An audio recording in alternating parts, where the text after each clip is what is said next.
सबसे पहले तो हमारे जो नवनिर्वाचित सांसद हैं उनकी इंट्रोडक्शन करता हूँ। इधर ये बैठे हैं हमारे वरुण मौलाना जी, ये विधायक हैं और अम्बाला से सांसद चुने गए।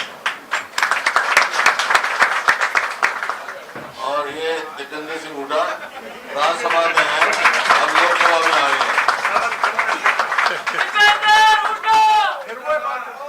मैंने कहा ना तुम ये वहां बैठ जाओ भाई, प्रेस कॉन्फ्रेंस कर रहे हैं यार हम तो।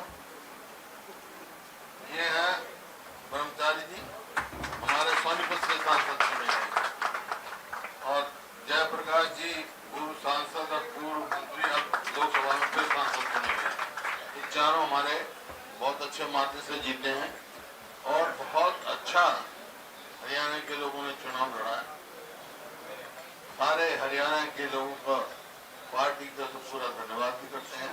और बूथ मैनेजमेंट बहुत अच्छी रही हमारी। और जो हमारा वोट परसेंट है, पिछली बार 28% था, वो बढ़कर 47.6 मतलब 48% के करीब हो गया। 20% के करीब वोट उसमें हमारा इजाफा है।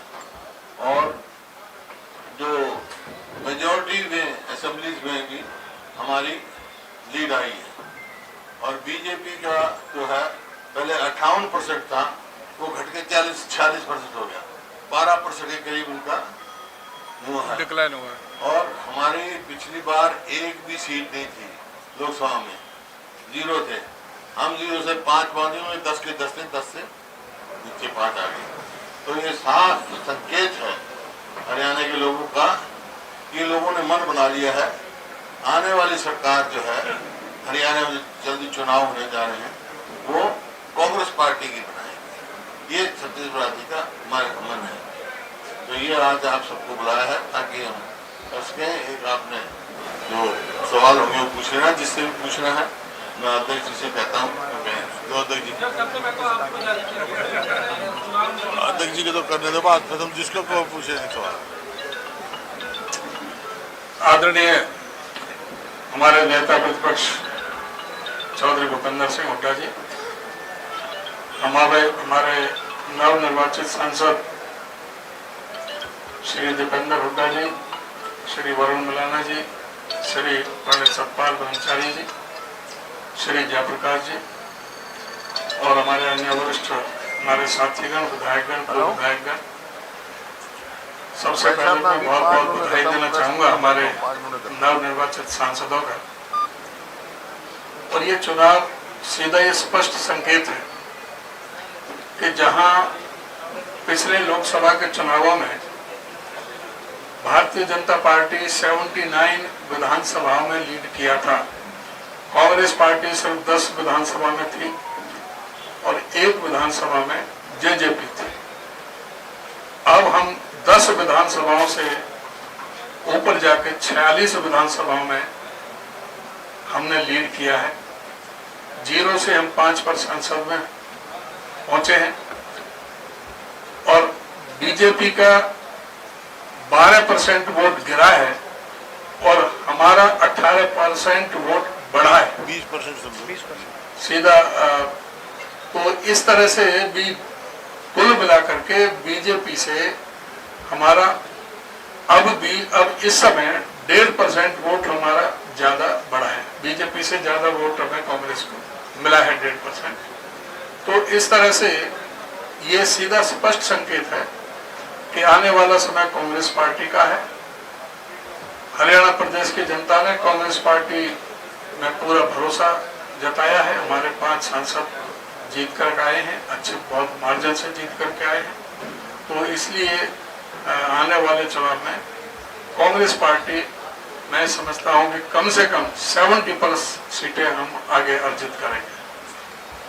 और आपने पूछना ये हमारे चुनाव प्रचार में कांग्रेस अध्यक्ष मल्लिकार्जुन जी, राहुल गांधी जी, प्रियंका गांधी जी के अलावा और भी जो काफी नेता हो गए, लेकिन वरिष्ठ नेता ये तीनों गए अलग अलग जगह। तो सारे हरियाणा में कांग्रेस ने एकजुट होकर चुनाव लड़ा है, ये सबसे उनका भी हम धन्यवाद करते हैं। उनका भी सबका धन्यवाद, कार्यकर्ताओं को भी और नेताओं का भी कार्यकर्ता करते हैं जो वहाँ हरियाणा में उन्होंने प्रचार भी किया। आप लोगों की चर्चा टिकट बंटवारे के बाद जो शुरू हुई, कहीं ना कहीं जो पूरा माहौल बना, अब नतीजे जो आए 5 से आप लोग संतुष्ट है? या लगता है कि 1-2 सीट और जो क्लोज फाइट की थी वो भी आ सकती थी? आपका असेसमेंट क्या है? देखिए 1-2 और क्लोज फाइट थे, वो तो चुनाव है, प्रजातंत्र है, लेकिन हमारे जितने भी उम्मीदवार थे बहुत अच्छे उम्मीदवार थे और पूरे अच्छी तरह ताकत से चुनाव लड़ा उन्होंने। वो थोड़े बहुत 1-2 सीट कम वोटों से रह गई, कोई बात नहीं, लेकिन वोट परसेंटेज हमारी शायद जो इंडिया अलायंस के आप लोग हैं तो पूरे देश में सबसे ज्यादा है वोट परसेंटेज। हमारे बाद कर्नाटक में इस प्रकार से कांग्रेस के उसमें हमारे बिल्कुल संतुष्ट हैं चुनाव के नतीजों। इसी में टिकट बंटवारे को भी दिया गया कि कांग्रेस ने भाजपा से बाद में रणनीतिक तौर पर टिकट बांटी और जब बांटी टिकट बंटवारे को भी काफी क्रेडिट दिया गया कि हरियाणा में इस बार कांग्रेस ने अच्छा बेहतरीन संतुलित टिकट बंटवारा किया। देखिए वो तो पार्टी का फैसला था, पार्टी ने पहले कहा था कि हम अच्छे कैंडिडेट देंगे और मैं पार्टी हाईकमान का आभारी हूँ, उन्हें बहुत ही मजबूत और अच्छे कैंडिडेट। साहब महंगाई और बेरोजगारी के अलावा आपको लगता है अग्निवीर योजना के महंगाई बेरोजगारी के ऊपर चुनाव जो लड़ा गया, लेकिन अग्निवीर योजना का जो प्रभाव है वो हरियाणा के अंदर ज्यादा देखा गया? देखिए हरियाणा में जो है, जो प्रदेश 2014 में प्रति व्यक्ति आय में, प्रति व्यक्ति निवेश में, कानून व्यवस्था में, नौकरी देने में, खेल खिलाड़ियों में नंबर 1 प्रदेश। इनके 10 साल के राज में अब हम नंबर 1 हो गए बेरोजगारी में, महंगाई में और कानून व्यवस्था की तो धज्जियां उड़ी हुई हैं, रोज फिरौतियां मांगी जा रही हैं। कोई अपने आप को हरियाणा में सुरक्षित महसूस नहीं कर रहा है सरकार। और खेल खिलाड़ियों को तो आपने खुद देखा कि हमारी पहलवान बेटियां जिन्होंने पूरे देश में नाम कमाया, उनके साथ क्या व्यवहार हुआ, उनको आज तक भी न्याय नहीं मिला। तो ये मुद्दों के अलावा जो आप कह रहे हो ना, जैसे 2022 तक हर वर्ग विमुख हुए थे। 2022 तक इन्होंने कहा किसान की आमदनी हम दुगनी कर देंगे, लेकिन आमदनी दुगनी नहीं करी, लागत कई गुना बढ़ा दी। क्या भाव था डीजल का 2014 में, क्या भाव था आपका खाद का, क्या भाव था कीटनाशक दवाई का, तो लागत तो बढ़ गई, आमदनी बढ़ेगी। हरियाणा में तो एमएसपी भी नहीं मिलता। तो इस प्रकार से हर वर्ग जो अग्निवीर की बात कही आपने, जो 4 साल की नौकरी और फिर घर, ना उसकी पेंशन, ना उसको बेनिफिट्स, ना कोई उसको मान सम्मान, ना कोई अगर शहीद हो जाए उसका मान सम्मान, तो ये इनके ये भी। और हरियाणा में जो कौशल रोजगार निगम लगा रखा था उसमें भी यही काम था, कोई पक्की नौकरी नहीं और ना उसमें रिजर्वेशन, ना मेरिट, भ्रष्टाचार का अड्डा बना हुआ था। तो अग्निवीर को लोगों ने हरियाणा में बड़ा भारी नुकसान हरियाणा का भी इससे हुआ है, क्योंकि हर साल 5000 के करीब भर्ती होते हैं। अब इसके हिसाब से तो 10% रह जाएंगे। तो ये है अग्निवीर वाला एक मुद्दा था, किसानों का मुद्दा था, गरीब आदमियों का मुद्दा था।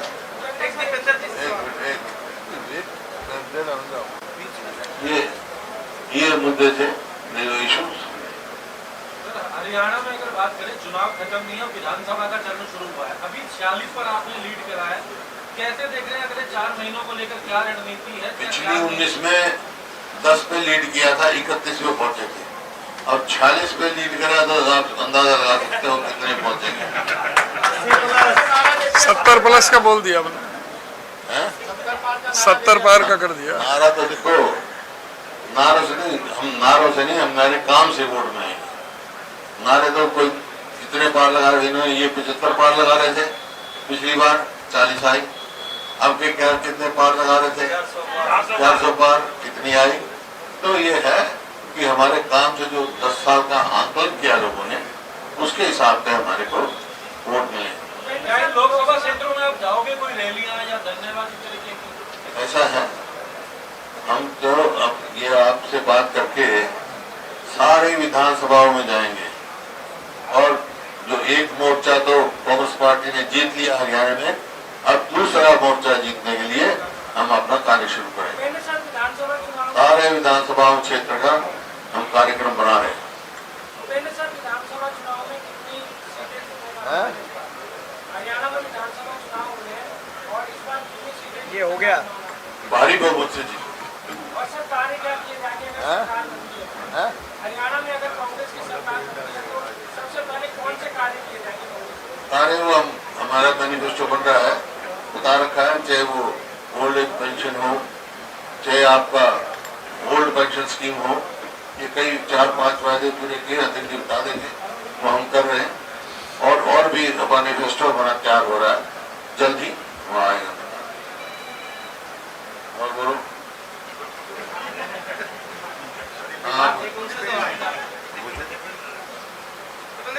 एआईसीसी ने अपने कई बार प्रेस कॉन्फ्रेंस में अग्निवीर स्कीम को लेके, अब जो नई सरकार बनने जा रही है उसकी जो इम्पोर्टेंट एलाई है जेडीयू, उसने अभी तो सरकार बनी नहीं, अभी कह दिया कि रीथिंक करने की जरूरत है अग्निवीर स्कीम। आप क्या कहेंगे, क्या सरकार को इस मामले पर रीथिंक करना चाहिए? आपके नेता ने तो कहा इसे फाड़ के फेंक देना चाहिए, लेकिन जेडीयू की मांग कैसे?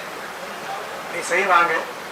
और अब देश में मजबूत विपक्ष, ये जो मैं सभी देशवासियों का भी धन्यवाद करता हूँ, हरियाणा वासियों के साथ साथ, कि पूरे देश में जो इंडिया गठबंधन और खासतौर पर कांग्रेस पार्टी को आशीर्वाद मिला है देशवासियों का, वो अपने आप में एक ऐतिहासिक वर्डिक्ट है। क्योंकि आपने देखा किस तरीके के नारे दिए जा रहे थे, किस तरह के एग्जिट पोल दिखाई जा रहे थे, लेकिन उसके बावजूद जितनी मेहनत राहुल गांधी जी ने करी, जिस प्रकार से भारत जोड़ो यात्रा में उनको निशाने पे भी लिया गया पूरे सत्ता दल और मीडिया के बड़े सेक्शंस द्वारा, लेकिन फिर भी वो अपनी विचारधारा के प्रति जिस प्रकार से उन्होंने संघर्ष किया, वो देश में इंडिया गठबंधन को उसका लाभ हुआ है। और देशवासियों ने निश्चित तौर से देश के संविधान को बचाने के लिए, देश के प्रजातंत्र को बचाने के लिए, मजबूत करने के लिए और देश के प्रजातंत्र में संतुलन लाने के लिए, संतुलन लाने का काम किया है। तो देशवासी बधाई के पात्र है। प्रजातंत्र, देश का प्रजातंत्र, मैं ये कहना चाहूँगा कि प्रजातंत्र की जय हो। ये नतीजा जो है वो देश के प्रजातंत्र को मजबूत करने वाला नतीजा साबित हुआ है। और ये जो सारे गलत फैसले, जिसमें अग्निवीर भी है, इन फैसलों पे हम लोग, हमारा ये प्रयास रहेगा कि ये फैसले वापस करने के लिए हम जो अपनी भूमिका निभा सकेंगे वो निभाएंगे। एक सवाल आपसे आपकी जीत को लेकर है, रोहतक की जीत का आकलन किस तरह से करते हैं? क्योंकि ये इस बार जो देखा पुराने चुनाव के मुकाबले 9 की 9 विधानसभा में आपकी जीत लगातार बरकरार रही और हरियाणा की वोट मार्जिन के हिसाब से सबसे बड़ी जीत। मैं रोहतक लोकसभा क्षेत्रवासियों का बहुत बहुत धन्यवाद करता हूँ कि इतना बड़ा आशीर्वाद रोहतक लोकसभा क्षेत्रवासियों ने दिया है। और मैं समझता हूँ कि जो ये जो जीत है ये पूरी तरीके से रोहतक की जनता की जीत है। ये हमारे कार्यकर्ताओं की मेहनत की जीत है। लोगों ने ये चुनाव लड़ा है। मेरा तो केवल नाम मात्र था। ये असली चुनाव रोहतक की 36 बिरादरी के लोगों ने असली चुनाव लड़ा है। ये मैं अपनी जीत रोहतक के 36 बिरादरी के हर रोहतक वासी, रोहतक लोकसभा क्षेत्र वासी को मैं अपनी जीत समर्पित करता हूँ। और मैं अपनी जीत अपने कार्यकर्ताओं को समर्पित करता हूँ जो इतनी मेहनत करी, ये उन्हीं की जीत है। और ये जो हमने सारे हरियाणा में एक बात रखी थी कि भाई ये चुनाव वोट एक है, लेकिन ये वाया दिल्ली चंडीगढ़ जाने का भी चुनाव है। तो एक किला जैसे कहा होगा सामने, हमने पता कर लिया है। अब दूसरी हमारी जो मंजिल है उसकी तरफ हम कदम बढ़ाएंगे। जितने भी मांग उठ रही है, अलग अलग लीडर्स बोल रहे हैं कि राहुल गांधी को अब पार्लियामेंट के अंदर लीड करना चाहिए। कंपा साहब का भी आया, और का भी आया। आपको क्या लगता है कि फैसला करेंगे राहुल गांधी कम से कम ऑपोजिशन में जब तक आप हैं सही समय का इंतजार कर रहे हैं तो राहुल गांधी को आगे आकर लीड करना चाहिए पार्लियामेंट? इंडिया गठबंधन करेगा। देखिए, ये मैं समझता हूँ कि आज जो संख्या बल बीजेपी के पास आई है, लेकिन नैतिक बल हमारे पास इंडिया गठबंधन। और नैतिक बल की अपनी एक चमत्कार होता है प्रजातंत्र में। देश की जनता ने नैतिक बल हमें दिया है।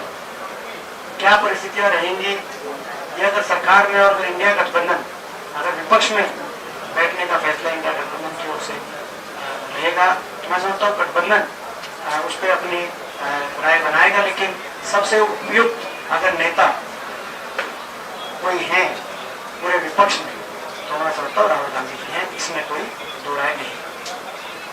एक सवाल सर नेता प्रतिपक्ष से है, और ये आगे कांग्रेस की रणनीति क्या है, क्योंकि आप लोगों ने बार बार सवाल उठाया कि मौजूदा सरकार के पास संख्या बल नहीं है बहुमत साबित करने के लिए, प्रोटेस्ट करने के लिए, आगे आप क्या रणनीति कहेंगे उन लोगों से? देखिए, जो हरियाणा सरकार ने लोगों का कॉन्फिडेंस खो दिया है, माइनॉरिटी में चल रहे हैं, नैतिकता के आधार पे कोई औचित्य नहीं है उनका सरकार में रहने का। एक तो स्वयं उनको छोड़ देनी चाहिए सरकार, और वो नहीं छोड़ते ना, राज्यपाल जी से हमने आग्रह किया है तुरंत असेंबली डिसॉल्व करके फ्रेश मैंडेट लगे, और इस मामले में चर्चा करने के लिए 10 तारीख को 3 बजे हमने अपनी CLP की मीटिंग चंडीगढ़ में बुलाई है। 10 तारीख। देखो, सबसे जो संतुष्टि की बात है, चुनाव में हार जीत हो जाती है, लेकिन हरियाणा के नतीजे से मैं कह सकता हूं, जो हरियाणा में जो इनका प्रयास था समाज को बांटने का, जात पात के नाम पर, धर्म के नाम पर, वो लोगों ने विफल कर दिया। वो समझ चुके हैं केवल वोट लेने का हथियार है इनका, लोगों की भलाई का नहीं है, जनहित का नहीं है, हरियाणा का हित का नहीं है। हरियाणा के लोग चाहते हैं रोजगार, विकास, शिक्षा, ये हर मोड़ पे हरियाणा सरकार विफल है। लेकिन जेपी साहब से सवाल है, जेपी साहब से सवाल है, आप बीजेपी की पार्टी की बात करते थे, और आपका जो मुकाबला था हिसार में चौटालास के खिलाफ था, 3 खड़े थे, एक ही परिवार के अलग अलग चुनाव चिन्ह थे, आपका चुनावी जंग कैसी रही? मेरी तो उस परिवार से कभी लड़ाई रही नहीं, परिवारों से भी लड़ाई रही। प्रजातंत्र में गौड़े है, वो बार बार कहते रहे हम जेपी से लड़ रहे हैं, उनकी लड़ाई कांग्रेस से थी। मेरी लड़ाई भारतीय जनता पार्टी के कुशासन के खिलाफ थी, किसी व्यक्ति विशेष से नहीं। और जो 2 उनके सहयोगी हैं, ऐसे तो ठीक बात है कि परिवार है, जो जेजेपी और क्या बोलते लोग INLD, वो तो वोट काटू थे, वो तो उसके रणजीत सिंह के सहयोगी थे, उम्र ज्यादा थी रणजीत सिंह की, तो इसलिए सारों ने मिलकर के घेरने का प्रयास किया। लेकिन मेरी राय भारतीय जनता पार्टी के कुशासन के खिलाफ। हरियाणा प्रदेश में भारतीय जनता पार्टी ने जो जुल्म जनता के साथ ढाए हैं, और जो हमारी नीतियां थी, जो हमें कॉन्फ्रेंट किया गया केंद्र की सरकार की तरफ, केंद्र की पार्टी की तरफ से, और हरियाणा में जो भूपेंद्र सिंह हुड्डा जी, उदयभान जी ने जो दिया, मैंने उस पर चुनाव लड़ाया। अब वो किसी व्यक्ति विशेष से नहीं हो सकता, पार्टी से था, और उस पर मोहर लगा दी लोगों ने, जो हमारी 5 नीति शायद हरियाणा की थी और केंद्र सरकार की थी, कांग्रेस हाईकमान। देखो, जो मैंने कहा ना कि ये संतुष्टि की बात है, लोगों ने न जात पे न पात पे मोहर लगाई है, हाथ पे। और जहां तक ये सवाल आपने पूछा, मैंने शुरू में कहा था कि भाई मुकाबला हरियाणा में सीधा कांग्रेस का और बीजेपी का है, बीच में वोट काटू है। लेकिन सवाल आया किसका किसके साथ मुकाबला है, भाई कांग्रेस का तो बीजेपी से मुकाबला था, और ये जो वो दूसरे थे ना, उनका मुकाबला नोटा से था, नोटा से कर रहे हैं मुकाबला। कुरुक्षेत्र नहीं जीते, उनका कोई आकलन, कोई मंथन करेंगे, कोई कारणों की जांच करेंगे, क्योंकि प्रभारी साहब ने भी लेटर लिख के कहा था कि जहाँ आंकड़े ठीक नहीं आएंगे उनकी दावेदारी जो है कमजोर होगी, बतौर किसी चीज क्या आकलन उन 5 सीटों का भी होगा? कंप्लेंट आई। पहले तो जो हमारे कैंडिडेट हैं, अगर कोई कंप्लेंट आएगी किसी की, आई अब तक अभी तक कोई नहीं आई, कोई शिकायत आएगी तो उस पर बिल्कुल गंभीरता से उस पर विचार होगा, और जहाँ भी जो कमियां रही हैं उसका मंथन करके सीधा सा टारगेट है कि अब असेंबली का चुनाव है, असेंबली में बीजेपी को धराशायी करना। बिना संगठन के कार्यकर्ताओं से ये चुनाव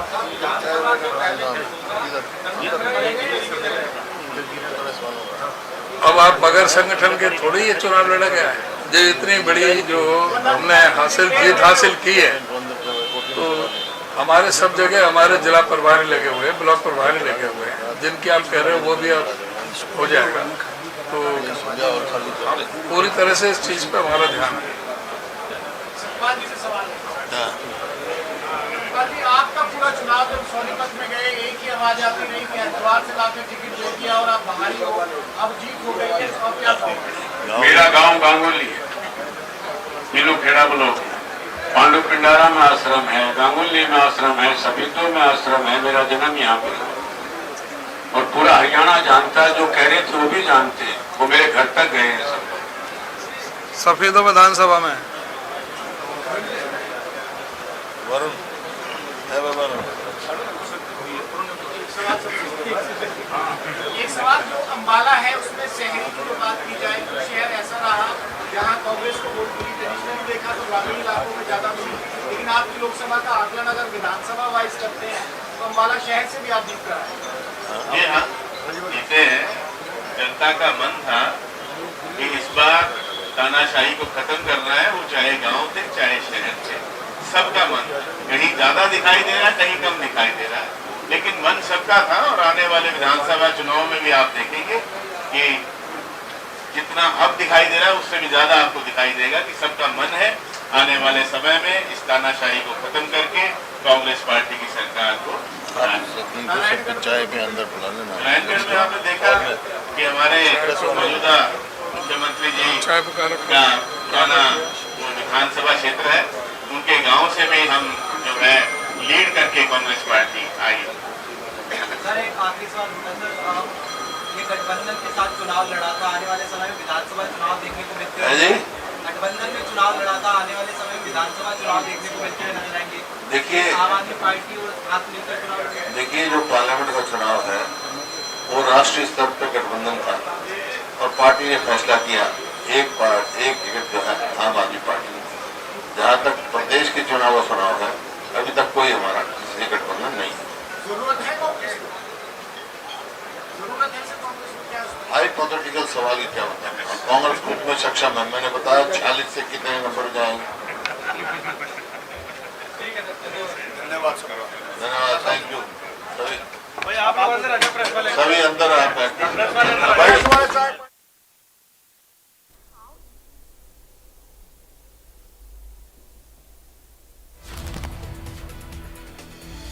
बड़ी खबर इस वक्त की आपको बता दें, दिल्ली से प्रदेश कांग्रेस की प्रेस कॉन्फ्रेंस। आप तस्वीरें देख रहे थे, भूपेंद्र सिंह हुड्डा को आप सुन रहे थे। प्रदेश में कांग्रेस ने बेहतर प्रदर्शन किया, हुड्डा की ओर से कहा गया प्रदेश में आने वाली सरकार कांग्रेस की होगी। हुड्डा की ओर से ये आश्वासन भी दिया गया है। सभी वर्ग बीजेपी सरकार से नाराज हैं, ये बात प्रेस कॉन्फ्रेंस के दौरान हुड्डा की ओर से कही गई। बीजेपी सिर्फ नारे ही लगाती रही, काम नहीं किया, ये तमाम बातें और बीजेपी पर प्रहार करते हुए नजर आए भूपेंद्र सिंह हुड्डा अपनी प्रेस कॉन्फ्रेंस के दौरान। तो प्रदेश कांग्रेस की ओर से प्रेस कॉन्फ्रेंस की गई है जिसमें प्रदेश में कांग्रेस ने बेहतर प्रदर्शन किया, ये बात भूपेंद्र सिंह हुड्डा की ओर से कही गई।